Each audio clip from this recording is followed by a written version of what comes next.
أهلا يا جماعة، عاملين إيه؟ النهاردة معانا قصة بنت اسمها يونغ.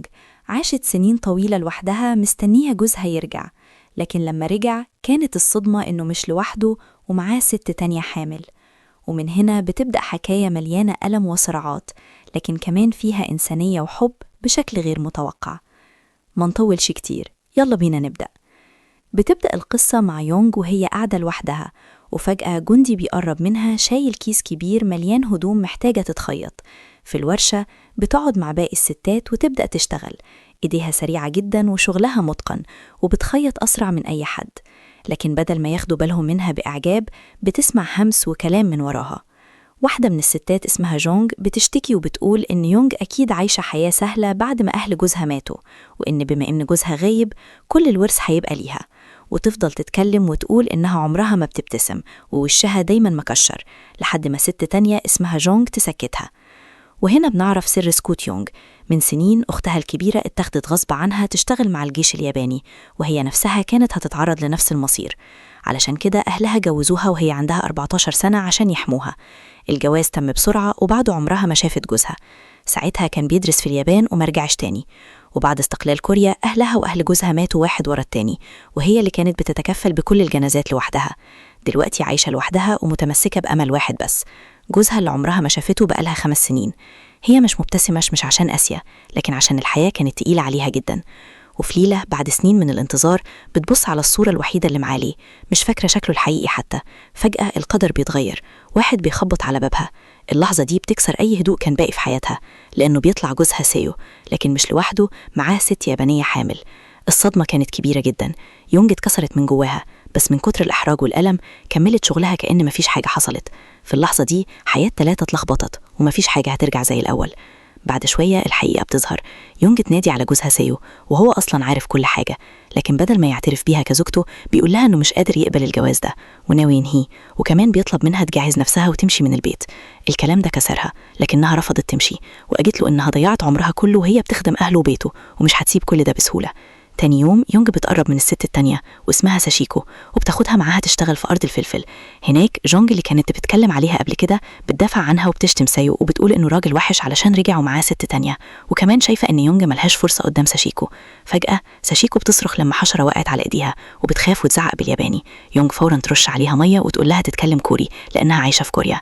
بعد ما تخلص شغلها يونغ تقابل مستر كانج وتسأله ترجع تشتغل خياطة عشان تزود دخلها، لكنه بيرفض. بيقول إن ملوش لازمة يدفع لها فلوس وهي هتروح في الآخر للست اليابانية اللي عايشة معاها. الكلام ده يفضل في دماغها وتبدأ تحس إن كل اللي بتكسبه بيروح لغيرها. من كتر الضيق تاخد فلوس من ساشيكو وتقول لها إنهم طول ما هم عايشين في بيتها المفروض هم اللي يدفعوا مش هي. ساشيكو بسبب جدا وتقول لها إنها هي اللي المفروض تمشي. الكلام ده يوجع يونغ جدا، فتتفجر وتطلع كل الغضب اللي جواها من اليابان واللي حصل لعائلتها وحياتها. بالنسبة لها كل اليابانيين واحد، مفيش فرق بينهم. وفي البيت ساشيكو تشتكي لجوزها وهي متضايقة من الإهانة اللي حصلت لها. لكن قبل ما التوتر يهدى يونغ بترجع بالأكل، ووقت الأكل بتتعمد تحط الأطباق بعيدة عن بعض وما ترفضش تقعد معاهم. ساشيكو تتجاهل ده وبهدوء تنقل أكلها وتقعد جنب جوزها.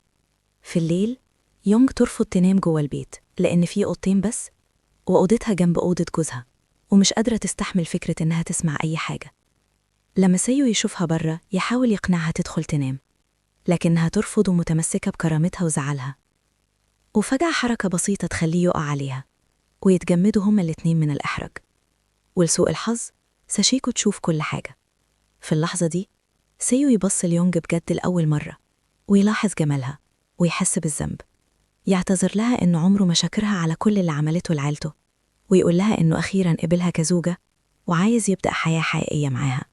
الكلام ده يلخبطها جداً وما تبقاش عارفة ترد إزاي. تاني يوم تحكي ليونغ اللي حصل وتقول لها إن قلبها كان بيدق بسرعة. جونغ تهزر معاها وتقول لها شكلها بدأت تحب، وساشيكو تسمع الكلام ده وهي بتغسل الهدوم. يونغ تسرح في مشاعرها وتنسى إن الدنيا بتمطر، ولما تفتكر تجري تدخل الغسيل تنظف جزمة سيو بعناية، لكنها تسيب جزمة ساشيكو تتبل في المطر. الصراع بينهم يكمل، وسيو يحاول يصلح بينهم ويعرض عليهم يتعلموا القراءة والكتابة بالكوري، لكن الاتنين يرفضوا. يونغ تقول إنها مشغولة، وساشيكو تقول بسخرية إنها عايشة عادي حتى وهي مش متعلمة. الكلام ده يضايق يونغ بوك جدا والتوتر يزيد. ساشيكو تحاول تهدي الجو وتشرح معنى اسمها وتدمج اسمها مع اسم يونغ في اسم واحد معناها السعادة كرمز للأمل في المستقبل. في الليل يونغ مش قادرة تنام وتسمع جوزها بيكح بشكل مستمر فتقلق وتطلع تشوفه، وبعدها ساشيكو تيجي بمنديل وتهتم بيه بلطف، فيونغ تحس بالغيرة وبإنها ملهاش مكان بينهم. لكن إحساسها يتغير فجأة لما تلاحظ إن المنديل عليه دم، والخوف يرجع لها بقوة.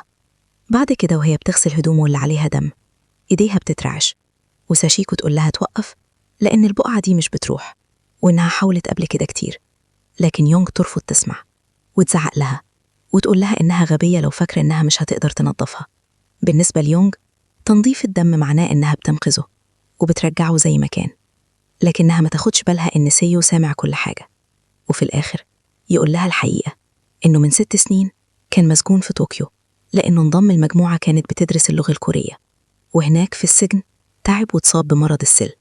لما كوريا استقلت هو خرج من السجن ورجع البيت، لكن دلوقتي عارف إن حياته قربت تخلص. تاني يوم التوتر يرجع يزيد. يونغ تشوف ساشيكو بتنشر هدومه وفجأة تضربها بالقلم وتلومها هي وكل اليابانيين على مرضه وعلى كل الألم اللي عاشته. ساشيكو تقف بثبات وتقول إنها مش عشيقة، وبعدها تقول حاجة غير متوقعة، إنها فاهمة غضب يونغ لأنها مرت بنفس الإحساس قبل كده وكان عندها نفس المرارة وعايزة تأذي حد. لكن في الآخر الاتنين موجودين هنا عشان خايفين من الوحدة وعايزين يفضلوا مع نفس الراجل. يونغ تتصدم وتسكت، ومع إحساس الذنب اللي يبدأ يدخل جواها يظهر سيو بره البيت ويفاجئها بعجلة. هي تقول إنها مش بتعرف تسوقها، وهو بهدوء يقول لها إنه هيعلمها. بعد كده في نفس اليوم يونغ تقلق لما ساشيكو تتأخر وما ترجعش، تدور عليها لحد ما تلاقيها جنب النهر وقعت وتعورت في كاحلها. وبرغم كل اللي حصل يونغ تساعدها وتربط جرحها بحذر وكمان تطمن على البيبي. وساشيكو تحط إيد يونغ على بطنها عشان تطمنها إن الطفل كويس. والأول مرة من 5 سنين ابتسامة صغيرة تظهر على وش يونغ، والغريب إن خناقة بسيطة تحصل بعدها، بس المرة دي تبقى أخف وكأنها هزار خفيف. لحظة بتكون بداية لحاجة جديدة بينهم. وهم راجعين يونغ بوك تساعد ساشيكو في لبس جزمتها، وساشيكو تسألها عن الخاتم اللي دايما معاها، فتقول لها إنه كان بتاع أمها وفي ذكريات عيلتها. بعدها ساشيكو تحكي عن ماضيها وتقول إنها اتربت يتيمة من غير أهل ولا مكان تنتمي ليه. الكلام ده يفاجئ يونغ، وبعد كل الوقت ده يكتشفوا إنهم مش مختلفين قوي عن بعض. في نفس اليوم الجو يتغير، يونغ تصب لها شاي وكمان تديها جزمة جديدة وتوعدها إنها هتحميها لحد ما تولد، وسي يفضل باصص لهم من بعيد وهو مرتاح وسعيد. والأول مرة مراته الاتنين مش بينهم غضب، لكن بينهم تفاهم واهتمام. تاني يوم يونغ تروح لكيونغ تطلب شوية أعشاب بحرية، والحسن الحظ كان فيه شوية، وهي بتديها لها تسألها البيبي هيجي إمتى، ويونغ تقول يمكن الشهر ده. كيونغ تمدح طيبتها واهتمامها، بس تفكرها إنها ما تنساش نفسها لأنها يوم من الأيام هتحتاج الحاجات دي برضو. لما ترجع البيت يونغ تبدأ تخيط هدوم لبيبي ساشيكو، وكل غرزة بتبين قد إيه هي اتغيرت وبقت مهتمة. وهي بتشتغل سي يدخل بهدوء ياخد كتاب. يونغ تتردد وعايزة تتكلم، بس الكلام تقيل عليها. ولما يجي يمشي تجمع شجاعتها وتطلب منه ينام في أوضتها الليلة دي. سي يوافق، وفي الليل يناموا في نفس الأوضة بس كل واحد بعيد عن التاني. وفي الهدوء يقول لها كلام من قلبه، إنه ممتن إنه عارفها وبيتمنى ما تفضلش معاها ذكريات مؤلمة، ويمسك إيدها ويطلب منها طلب أخير. بعد ما ساشيكو تولد لازم تتعلم تركب العجلة.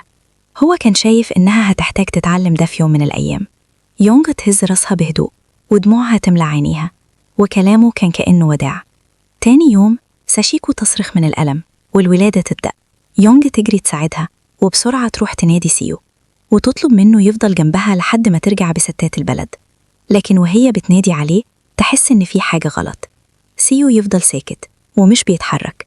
في الأول تفتكر إنه مركز في الكتابة، لكن لما تقرب تكتشف الحقيقة، هو مات. يونغ تنهار والحزن يكسرها. استنت 5 سنين عشان يرجع وتبدأ حياة جديدة، لكن بدل كده القدر يديها الفقد. ساشيكو تمسك طفلها وتحاول تستوعب اللي حصل. فجأة تسمع صوت بره، فتلاقي يونغ بتحرق كتب سيو وكل ذكرياته. ساشيكو تجري عليها وتلاقيها منهارة وقريبة تستسلم خالص. تمسك فيها بقوة وتترجاها تكمل حياتها، لأنهم عدوا بحاجات كتير وما ينفعش يستسلموا دلوقتي. ومع الوقت الحياة تبدأ تتحرك تاني، الاتنين يتعلموا يعيشوا من جديد. ساشيكو تعلم يونج ركوب العجلة. في الأول تبقى خايفة جدا، لكن ساشيكو تشجعها وتحكي لها مواقف من اليابان، حتى لما خبطت في حيطة واترفضت من شغلها. يونج تسمع وخوفها يتحول لفضول من غير ما تاخد بالها إن ساشيكو سابت العجلة وهي بقت بتركب لوحدها. الوقت يعدي والحياة تبان هادية، لكن السلام ده ما يستمرش. في يوم كيونج تقول إن الحدود بين كوريا الشمالية والجنوبية هادية بشكل غريب، وده مقلق. فجأة من غير إنذار يحصل انفجار قوي ويخلي يونج بوك تحس إن في حاجة غلط. الناس حواليها يحاولوا يتصرفوا طبيعي، لكن القلق يفضل موجود. وفي الليل انفجار أقوى يصحي الكل من النوم. يحاولوا يقنعوا نفسهم إنه تدريب عسكري، لكن صوت الإنذارات يبدأ والواقع يبقى واضح.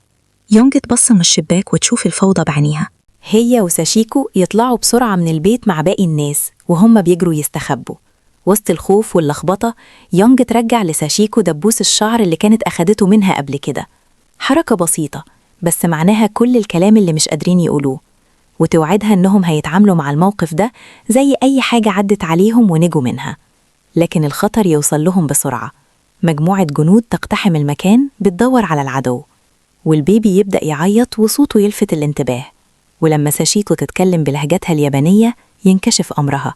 القائد يقرر ياخدها. يونج تتوتر جدا ومن غير تفكير تمسك زجاجة وتضرب الجندي وتوقعه على الأرض، وبعدها هي وساشيكو يهربوا في الغابة والجنود وراهم والرصاص بيدوي حواليهم. يحاولوا يمشوا بهدوء بس يفهموا إنهم مش هيقدروا يهربوا مع بعض. يونج تقول لساشيكو تاخد البيبي وتكمل هروب وهي هتشغل الجنود. ساشيكو ترفض في الأول لأنها خايفة تخسرها، لكن يونج تصر وتقولها لو فضلوا مع بعض كلهم هيموتوا، وتفكرها بمكان كانوا راحوه قبل كده، شجرة عليها قماش أحمر وأصفر. هناك هيتقابلوا، ولو ما وصلتش قبل الغروب ساشيكو لازم ترجع اليابان بالبيبي. قبل ما تمشي يونج تنادي عليها لأول مرة باسم غالي جدا وتقول لها يا أختي الكبيرة، وبعدين تجري مش من خوف لكن من حب. الجنود يطردوها لحد ما يحيطوا بيها، والسلاح يترفع مش لأنها يابانية لكن لأنها حمت واحدة منهم. رصاصة واحدة تنهي كل شيء. عند مكان الشجرة ساشيكو تفضل مستنية وهي حضن طفلها وبتبكي. الشمس تغيب والليل يدخل، يونج ما ترجعش. وبعد سنين الزمن يغير كل حاجة. ساشيكو تبقى ست كبيرة جنبها بنتها اللي كبرت وسمتها على اسم يونج اللي ما قابلتهاش. البنت تسأل أمها ليه دايما سرحانة، هل بتفتكر جوزها؟ لكن ساشيكو تكون غايبة في ذكرى تانية، ذكرى بنت استنت الحب سنين وبعدين ضحت بحياتها عشان تحمي حد كانت شايفاها ضو وبعدين بقى عائلتها. وتمسك عقد كانت يونج مديهولها من زمان وتبتسم ابتسامة فيها حزن وحنين. الزمن خد كل حاجة إلا الذكرى دي، وفي قلبها يونج ما ماتتش، فضلت عايشة جواها، دايما شجاعة، دايما حية، ودايما محبوبة. وبكده قصتنا بتنتهي. وفي النهاية القصة دي بتفكرنا إن الحياة ممكن تفرق بين الناس، لكن المشاعر الحقيقية بتفضل عايشة مهما مر الزمن. ولو عجبك الفيديو ما تنساش تعمل لايك وتشترك في القناة وتفعل الجرس عشان يوصلك كل جديد. سلام.